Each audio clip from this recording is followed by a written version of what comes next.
एक तो हमारा मजहब नहीं है कोई। जी बिल्कुल। I don't believe that I am a Muslim और आई एम अ दिस और I am a that, nothing. सबसे पहली चीज हमारे लिए हमारी रेजिमेंट है, one can die for this. जो हम कश्मीर में रहते थे हमको तो मालूम था क्या हुआ है। देखिए कश्मीर में कोई फिल्म देख ही नहीं रहा है क्योंकि वहां पर सिनेमा हॉल ही नहीं है। जो मुल्क सिर्फ मजहब के ऊपर पैदा होता है वो मजहब चलता नहीं है, वो चलता नहीं है। लायक तरीके से पैसा आता है जब क्वालिटी ऑफ, जी हाँ, तो और पॉकेटों में जाता है लोगों के, तो जो जिनके पॉकेटों में पैसा झंझनाता है वो लोग पत्थर नहीं फेंकते हैं।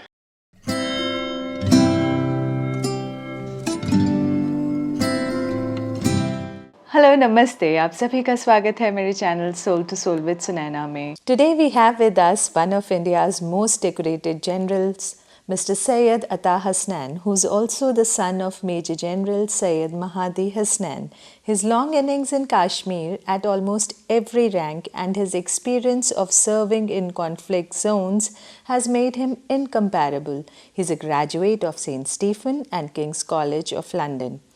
I feel privileged and proud to welcome him in my show. Thank you. जय हिंद एंड नमस्कार टू एवरीवन। सर जय हिंद। ये आपने हजारों बार लोगों से सुना होगा, लाखों बार आपने पलटकर कहा होगा कि सचमुच में क्या हिंद की जय हो रही है अंडर द लीडरशिप ऑफ प्रधानमंत्री ji. What is the difference then and now?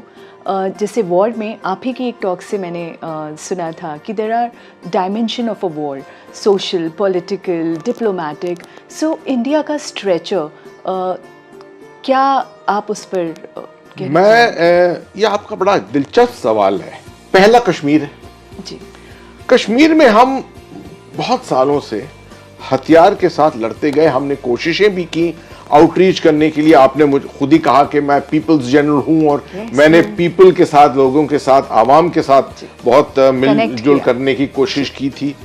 मगर ये शायद हमारी फौज भी, सरकारें भी पहले ये नहीं समझ सकी कि आजकल की जो लड़ाई है वो कन्वेंशनल लड़ाई जो होती थी आर पार की हथियारों के साथ, वो लड़ाई आजकल नहीं है। मॉडर्न वॉरफेयर चेंजेस, आज हाइब्रिड है और लोगों के दिमाग के ऊपर असर कर रहे हैं, आइडियोलॉजिकली चेंज करने की कोशिश कर रहे हैं।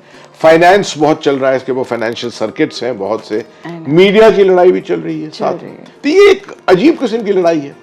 It's more toxic, I think. It is very toxic. अब आप देखिए 2017 से NIA, नेशनल इन्वेस्टिगेशन एजेंसी, इसके अंदर जुटा पूरे जोश के साथ। और आज देखिए फाइनेंशियली जो ये जितने कॉन्डुइट्स और नेटवर्क्स थे कश्मीर में, उनको तकरीबन निकाल दिया है वहां से, उनको न्यूट्रलाइज कर दिया है। ओवरग्राउंड वर्कर्स बहुत हैं वहां पर, जो टेररिस्ट भी नहीं है और प्रो इंडियन भी नहीं है, वो बीच में है कहीं टंगे हुए और वो आज इधर उधर घूमते रहते हैं। वो उनका वही जो आपने कहा ना, फाइनेंशियल, एब्सोल्युटली। तो उनको न्यूट्रलाइज करना बहुत जरूरी होता है। ये सरकार ने बहुत ज्यादा इसके ऊपर काम किया है। डेवलपमेंट वर्क अब आप आए दिन देख रहे हैं, आजकल मीडिया में बहुत एडवर्टाइजमेंट्स भी निकल रहे हैं कि क्या क्या चीजें आजकल जम्मू कश्मीर में हो रही हैं। जम्मू कश्मीर में अब पावर का प्रॉब्लम बहुत कम हो गया। पहले बिजली कुछ घंटों आती थी वहां पर, और उम्मीद कर रहे हैं कि इस साल टूरिज्म बड़ा जबरदस्त चलेगा, क्योंकि अगर कश्मीर के अंदर 2 मिलियन, 2.5 मिलियन, 25 लाख लोग गए टूरिज्म के तौर पे, तो इससे इकोनॉमी में बढ़ोतरी होती है। और सबसे अच्छा तरीका इसको समझने का है कि ये जब पैसा आता है, लायक तरीके से पैसा आता है जब, क्वालिटी ऑफ, जी हाँ, तो और पॉकेटों में जाता है लोगों के, तो जो जिनके पॉकेटों में पैसा झंझनाता है वो लोग पत्थर नहीं फेंकते हैं। सही बात। How nice. वो पत्थर नहीं फेंकते हैं, वो फिर उनकी ये वो फूल निकलते हैं अपने आप। बिल्कुल उनका ये जहन में होता है कि कैसे अपने परिवार की बढ़ोतरी करें, कैसे बच्चों को अच्छी जगह पढ़ाएं। दूसरा अगर आप देखें तो जो चाइनीज बॉर्डर पे ईस्टर्न लद्दाख में जो अप्रैल 2020 में हुआ, क्योंकि चीन जो है वो, उसको एक अंदेशा हो रहा था कि भारत जो है वो, उसकी कॉन्फिडेंस हद से ज्यादा बढ़ती जा रही है।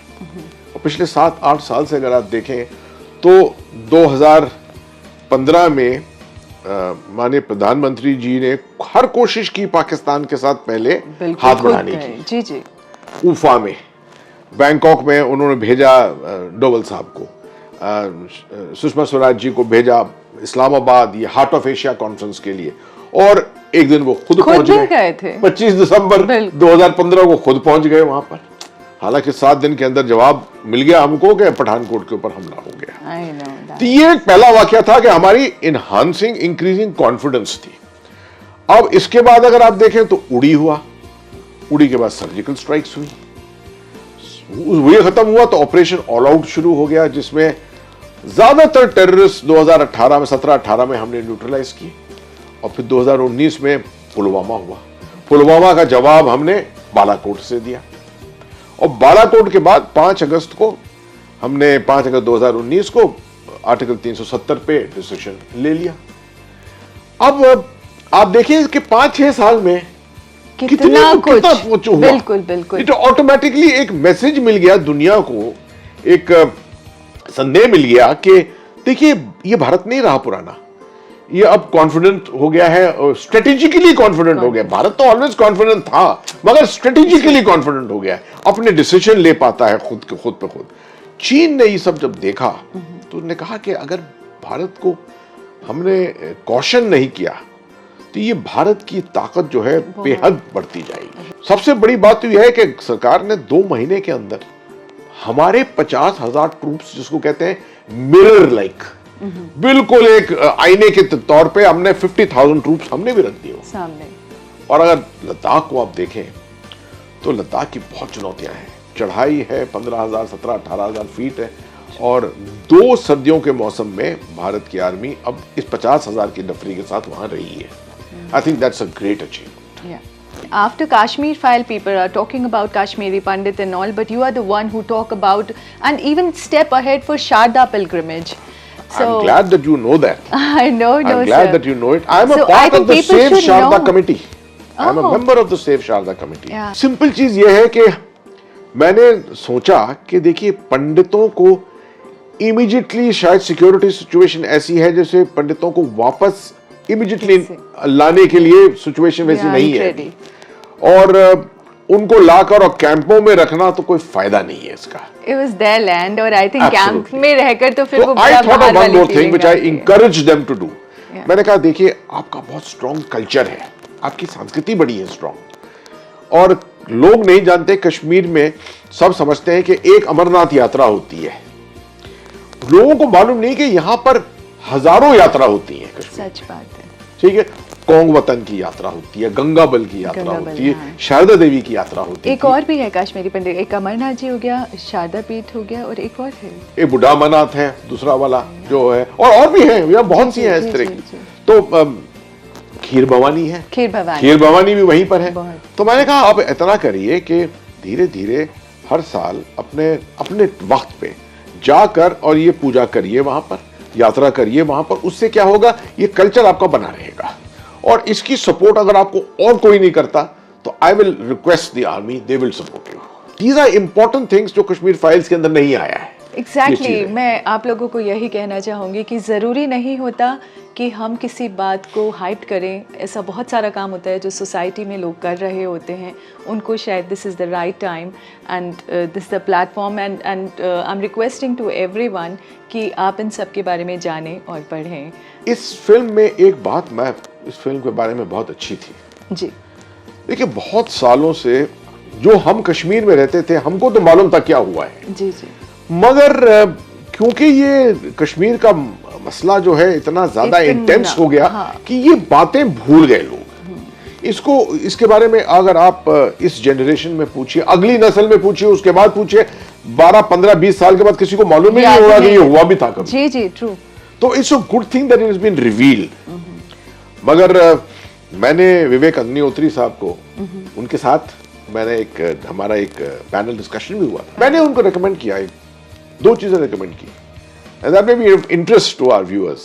नंबर 1 मैंने कहा कि इस फिल्म में आपको अगर छोटा सा प्रोलॉग और छोटा सा एपिलॉग अगर आप लगा देते जिसमें कहते कि ये दुनिया का एक बहुत ही it was a terrible event, it was a genocide which should never be repeated. And end में कहते let this not be repeated in any part of India ever. With any caste, any creed, any religion, anyone. ये message मिल जाता कि this movie is all about sending a message. Such a beautiful harmony. बिल्कुल बिल्कुल। ये दूसरा मैंने कहा कि देखिए कश्मीर में कोई फिल्म देख ही नहीं रहा है क्योंकि वहां पर सिनेमा हॉल ही नहीं है।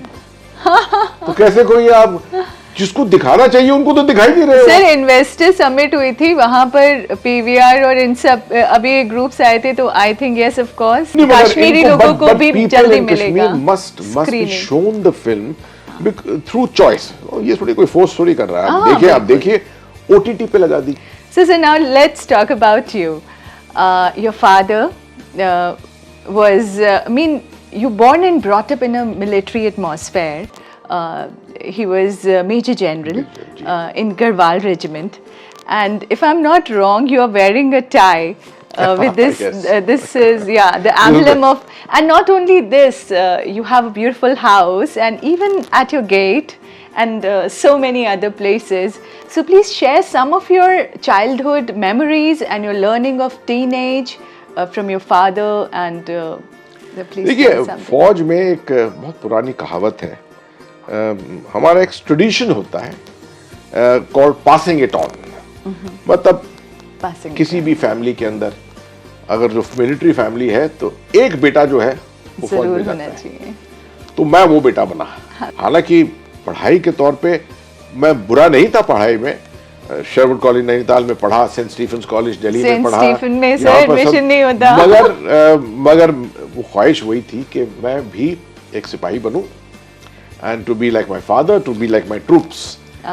एंड आईएमए में भी जब मैं कमीशन हो रहा था तो चॉइस थी कि मैं नहीं आऊं गढ़वाल राइफल्स में, मैं आर्मर्ड कोर में चले जाऊं या टेक्निकल आर्म में चले जाऊं या ऐसे कुछ। मगर मैंने कहा नहीं, मैं जिंदगी इनके साथ काटी है तो उन्हीं के साथ रहना चाहिए। That so that love brought me back to the regiment. अब मैं इतना कह सकता हूँ ये टाई, ये जो एम्बलम है हमारा, yeah. One can die for this, one can die for this, you can die for your man. हमने तो ये सीखा है जिंदगी में फौज में रहकर के, फौज के ये नियम ही यही है कि एक तो हमारा मजहब नहीं है कोई।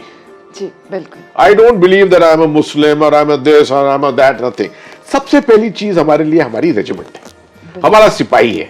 बिल्कुल सर। हमारा जो ऑफिसर्स होते हैं, when we command our troops, जो हिंदू है वो मुस्लिम ट्रूप्स को कमांड करता है, जो मुस्लिम है वो हिंदू ट्रूप्स को कमांड करता है, and you become part of the same thing. Yes और इससे पहले वही जो आपने बात की रिलीजन की, पेशवाई जब होती थी, लाइक जब पेशवा होते जी हाँ, थे तो जी हाँ। उस टाइम में हिंदू एंड मुस्लिम एक साथ मिलकर हमेशा दे वर हमेशा। Together and it was so Beautifully beautiful. fought, absolutely. और जैसा आपने कहा सर, मैं फिर से बोलूंगी कि जैसे मेरे चैनल का नाम है soul to soul, so you know your soul I can feel in this emblem. If you want to share with us about your father, about your mother, how they met and ये anecdotal वो है, no doubt, and it went viral on social media. He was the only Muslim in the unit, and when the unit was coming from Peshawar to Saharanpur, हजारों refugees को मदद करते हुए उनको train में ला रहे थे, saving lives। तो उनसे पूछा गया, एक जगह पर लाहौर में शायद पूछा गया, उनके अंग्रेज वो थे कमांडिंग ऑफिसर, उन्होंने पूछा कि भाई अगर आप तो मुसलमान हो, तो if you want to stay here and be a part of the Pakistan Army, then you should stay here. There's no need to come back. तो मेरे फादर ने बहुत अच्छा जवाब दिया उनको। जी। और ये जवाब था कि देखिए सबसे पहले तो मेरी जवाबदारी है कि मैं अपनी यूनिट को सहारनपुर तक पहुंचाऊं, because I am a soldier first. Second चीज ये है कि मैंने तो ये मायना कर लिया है, पूरा एनालिसिस कर ली, जो मुल्क सिर्फ मजहब के ऊपर पैदा होता है वो मजहब चलता नहीं है। Very beautiful sir. और जो मुल्क हर मजहब को देखकर करता है, चलता बनता है, वो जो मुल्क है वो बढ़ोतरी करता है। तो I have decided to be Indian. अब आप देखिए इंडियन आर्मी में रहे, वो मेजर जनरल बने। जी। हमारे परिवार को प्रेसिडेंट ऑफ इंडिया से तकरीबन 8 डेकोरेशंस मिले हैं। इंटरेस्टिंग वाकया है कि मैं कश्मीर में बहुत रहा था। मैं from being a young officer to company commander to a battalion commander. मैंने सियाचिन में बटालियन कमांडर था, और ईस्टर्न लद्दाख में जहां आजकल प्रॉब्लम चल रहा है पेंगोंग सो, यहीं पर मैंने बटालियन कमांड की। अब जब चांस आया 3 स्टार बनने का, तो मैं उस रोटेशन में नहीं था जिससे कि मुझे श्रीनगर भेजा जाए। उसके बाद जनरल वीके सिंह साहब उस वक्त आर्मी चीफ थे, जो आजकल हमारे मंत्री बने हैं, उनका एक दिन रात को कॉल आया जी। और मुझसे उन्होंने पॉइंट ब्लैंक पूछा, क्या आपको श्रीनगर से अभी भी लगाव है? तो मैंने कहा अगर आप समझते हैं कि मैं श्रीनगर जा सकता हूं तो मैं कल सुबह चला जाता हूं। उन्होंने कहा मुझे जवाब मिल गया आपका, ठीक है। तो मैं कहा क्या वजह, क्या? वो कह रहे कि नहीं प्रॉब्लम है थोड़ा, तो जरूरी है कि आप जाओ वहां पर, आपका तजुर्बा बहुत है कश्मीर का हैंडल करने का। So I went back to Kashmir, I went back to command 15 corps. We had done a very good job, the Indian Army, but we now needed to change थोड़ा। तो वो चेंज जो शुरू का चेंज जो लाना था, that got initiated in my time। क्या फायदा है सिर्फ हमलों की निंदा करके? कोई हुकूमत तो दिखाए लाशों को जिंदा करके। So who is responsible for that? Is it NATO? Is it Russia? Because social media के मारे आपकी टॉक में भी मैंने देखा था कि there is no version of there side because of the language problem. So आप क्या इसके बारे में? देखिए, इसको मैंने हिस्टोरिकली तो बहुत गहराई के साथ देखा है। So I can tell you this कि जब वर्ल्ड वॉर, जब कोल्ड वॉर खत्म हुई 1989-91 में, 91 में एक्चुअली खत्म हुई थी, जब सोवियत यूनियन टूट गया, 15 नई रिपब्लिक बन गई। तो सब रिपब्लिक्स जो 15 थी, इनमें ख्वाहिश तो थी कि डेवलपमेंट बढ़े, क्योंकि देखिए कंपैरिजन हो रहा था वेस्टर्न वर्ल्ड के साथ, नेटो और यूरोपियन यूनियन के साथ, के सोवियत यूनियन के जितने देश थे, वार्सो पैक्ट के देश थे, इनके यहाँ बढ़ोतरी नहीं हुई थी, इनके यहाँ डेवलपमेंट नहीं हुआ। तो जब ये हुआ तो नेटो ने कोशिश ये की कि कैसे ज्यादा से ज्यादा रूस के रशियन जो रिपब्लिक्स हैं उनको अपने दायरे में ले लिया जाए। सो दे टुक इन, वो 14 से बढ़कर और 30 कंट्रीज हो गई जी। अब इसमें रशिया के लिए ठीक था, वो कमजोर देश था 1991 में, इट वाज वेरी वीक इन 1991। धीरे धीरे ऐसे उसकी कॉन्फिडेंस बढ़ी, पावर वापस आया, तो उसने रियलाइज किया कि देखिए नेटो जो है, एस्टोनिया, लिथुआनिया जो ऊपर के इलाके हैं, बाल्टिक स्टेट्स, उनके अंदर घुस गया, उनको ले लिया है, और अब यूक्रेन को लेने की कोशिश कर रहा है। अगर आप रूस को देखें ज्योग्राफिकली तो समुद्र के अंदर आर्कटिक सर्कल और ईस्टर्न रशिया में जाकर व्लादिवोस्टॉक, पैसिफिक ओशन, इतनी दूर जाकर उनको एक्सेस मिलता है सी के लिए। So for them that is the ideal. But the warm waters, जो गर्म जिसको कहते हैं ओशियानिक वाटर्स, इस ओशियानिक वाटर्स बहुत जरूरी होते हैं क्योंकि उसी के जरिए ट्रेड होता है पूरा। तो वो ओशियानिक वाटर्स के जरूरी था कि ब्लैक सी के अंदर से होकर और मेडिटेरेनियन के अंदर एक्सेस मिले। अब अगर यूक्रेन चला जाएगा नेटो में तो रशिया तो लैंडलॉक्ड स्टेट बन जाएगी। So they could not afford to do this, और इनको खुद को, नेटो को ये इसका सोचना चाहिए था। सर, आपने हिस्ट्री की बात की और अभी हिटलर की बात की। मेरे दिमाग में ये बहुत आता है सवाल जहन में कि why there was so much hatredness world war 2 में जो ज्यूज के साथ हुआ। What was the reason behind this? इस तरह के जो जेनोसाइड हुए which is like totally unacceptable and inhuman. ये तो no, there's no doubt about it that genocide of that kind is something absolutely unacceptable. मगर हिटलर के दिमाग में ये था कि जर्मनी जो है और जर्मन जो है वो प्योर रेस है, एक प्योर रेस है। उसके अंदर बाहर से जो भी आया है, टर्क आया है, जू है, जो भी है, he is actually upsetting the whole balance of the race। तो जरूरी है कि जर्मनी को जर्मन रहना चाहिए और इसलिए सबको एलिमिनेट कर देना चाहिए जितने बाकी हैं। That kind of a situation is not coming today anyway, but ये है कि दी रशियन यूक्रेन वॉर दोनों तरफ से अगर आप देखें तो आप जस्टिफाई कर सकते हैं। अगर हम कहें कि श्रीलंका जो है उस पर पूरा चीन का इन्फ्लुएंस हो जाए, हमारे लिए तो नहीं एक्सेप्टेबल है ये, क्योंकि हमारा नेबरहुड बांग्लादेश के अंदर हो जाए ऐसा, नॉट एक्सेप्टेबल। नेपाल के अंदर हो जाए, not acceptable. So similarly Russia was within its rights to ensure that Ukraine जो है वो न्यूट्रल रहे और उसकी वजह से इनको एक्सेस जो है, ज्योग्राफिकल एक्सेस जो है ब्लैक सी और मेडिटेरेनियन सी के अंदर मिलता रहे। Russia was an old friend of hours, ये तो यूनिवर्सल ट्रूथ है।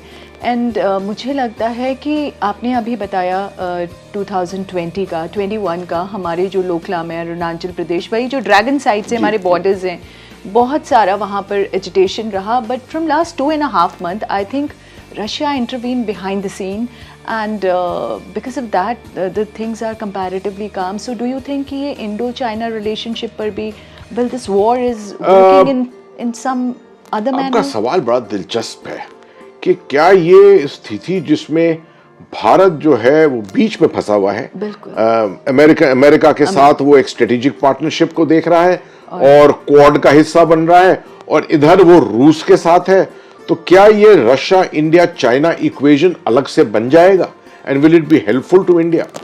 मैं समझता हूं कि रशिया इंडिया चाइना इक्वेशन तो बहुत जरूरी इक्वेशन है, बिकॉज वेस्टर्न वर्ल्ड से और वेस्टर्न वर्ल्ड की कोई ऐसे इंटरेस्ट नहीं है, नेटो के एक ऐसे इंटरेस्ट, अमेरिका के कोई इंटरेस्ट हिमालय में नहीं है। अगर कल लड़ाई छिड़ती है हिमालयस के अंदर तो चीन के साथ, तो Russia is the country which can bring greater influence into this area. एक तो प्रॉक्सिमिटी भी ज्यादा है और चाइना के साथ उनके रिलेशंस भी हैं इस तरह के, क्योंकि हमारे professional foreign minister, external affairs minister भी हमारे प्रोफेशनल डिप्लोमेट हैं, तो शायद हमारे पास कुछ ज्यादा ही एडवांटेज है उसकी वजह से। अगर वो आगे हाथ बढ़ाएं तो शायद in the near future it may happen that India can become an interlocutor between Russia and Ukraine. As you said about him, I'll say about you कि sir, आप जैसे offices भी, if they'll be in our quorum, so it will be a great guidance that we all will be getting. Ramzan का पाक महीना है, तो ये हार्मनी जो आजकल थोड़ा सा मतलब कम्युनल आप कह लें, थोड़ा सा एजिटेशन है, तो आपका क्या मैसेज होगा ईद के लिए, आपका क्या मैसेज होगा लोगों के लिए कि वो किसी भी तरह की मिसकंसेप्शन में ना पड़े? I think this is a very good subject which you have brought up, and who can speak on this better than soldiers? Soldiers. Yeah. Why we? It's all soldiers. Yeah. Because you see, हमारा तो ये imbibe किया हुआ culture है फौज में कि we don't even look at the color, creed, caste, religion, ethnicity of a person. वो हमारी रेजिमेंट का है, हमारा सिपाही है, हम एक साथ लड़ेंगे, खून एक दूसरे को देंगे, एक दूसरे का खून बचाएंगे। आई नो सर, यही तो स्पिरिट होती है, वरना आपको पता हो आप अगले मिनट मरने जा रहे हो, कौन आगे कदम बढ़ाता है? बिल्कुल बिल्कुल। मैं ये बताना चाहता हूँ आपको कि ये आमतौर पे होता है कि पीस स्टेशंस में खास तौर पे कि इतवार को मंदिर होता है जी, तो मेरी यूनिट में मंदिर is a very important thing. हमारे ट्रूप्स गढ़वाली उत्तराखंड के रहने वाले, धार्मिक, बड़े धार्मिक होते। अमरनाथ यात्रा में कहते थे हम, एक गढ़वाली लगाओ तो और भी अच्छा है। तो हमारा ये था कि लखनऊ में मेरी यूनिट थी, हम सियाचिन से लेकर आए थे यूनिट को। सवाल नहीं उठता कि अगर मैं, जब तक मैं ना आऊं तो तब तक मंदिर नहीं शुरू हो सकता। This can only happen in the army. Yes of course sir. Muslim leading the Aarti of a unit, 100% Hindu. उसी तरह से अगर आप देखें रिवर्स, तो अगर आप ये यूनिट में हमारे जाए, राजरिफ है, ग्रेनेडर्स हैं, इनमें मुस्लिम कंपनीज हैं, प्योर मुस्लिम कंपनीज। उनके कमांडिंग ऑफिसर जो हैं, कोई सरदार है, सिख है, कोई राजपूत है, कोई मद्रास का आया हुआ है, वो उनके साथ रिलीजन ही नहीं, 300 रोजे रखते हैं। आपने रमजान की बात की, 30 रोजे रखते हैं, वो 5 नमाज पढ़ते हैं उनके साथ। बिल्कुल sir, I think this is what makes you, वही की खून एक है ना। It's been a pleasure absolutely speaking to you and your channel. I hope through our conversation lots of messages have gone out. People have understood Ukraine better, understood Kashmir and Ladakh better, and most important, understood the social aspects of national integration far better through our discussion. First of all, what a beautiful title your channel has got. And secondly, if souls are transparent, if your thinking is transparent, which is what reflects on your soul, then obviously all that will emerge will be honesty, goodness, humaneness for people, compassion for others. These are the kind of qualities that we should all be promoting in our lives and for our subsequent generations. I wish to compliment Sunaina for having chosen such a beautiful title for her channel, and I only hope that this will continue to provide the great service that it is doing for the nation. Thank you so much. I think आप जैसे लोगों की guidance मिलेगी, आप जैसे लोगों के interaction लोगों तक ज़्यादा से ज़्यादा पहुँचेंगे, तो that can achieve us to that thing. So sir, thank you so much.